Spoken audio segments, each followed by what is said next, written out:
Is Xbox actually making a comeback, or is this just another illusion? Because we've seen this before, and every time it looked promising, something went wrong. Recently, Xbox's new CEO, Asha Sharma, has been making moves that fans are actually liking. Bringing back the Xbox name, improving the achievement system, and even lowering the price of Game Pass. And on the surface, this looks like exactly what Xbox needed.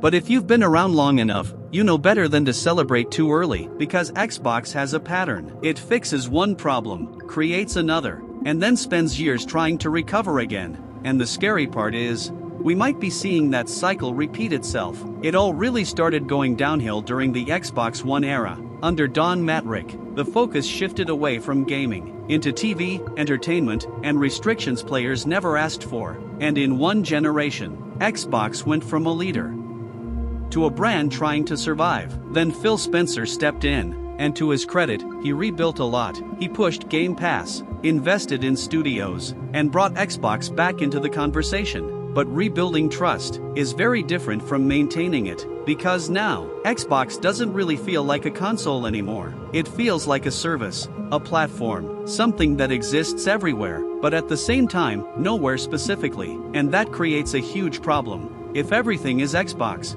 then nothing really feels special. And the market reflects that. Hardware sales are struggling, and the brand doesn't have a clear identity compared to its competitors. Game Pass is still one of the most impressive things in gaming today, but it also creates a dangerous question. If players stop buying games, how do developers make money long-term? Because big AAA games cost hundreds of millions to produce, and subscriptions alone might not be enough. At this point, it almost feels like Xbox is transitioning into something else, not a console competitor, but a publisher, and that changes everything. Meanwhile, PlayStation continues doing something very simple, making games you can't play anywhere else, and that alone gives players a reason to stay. And this is where things get complicated, because even if you're not an Xbox fan, you should care about what happens to it, because competition is what forces companies to improve. If Xbox weakens too much, Sony could dominate the market, and when that happens, innovation slows down, prices go up,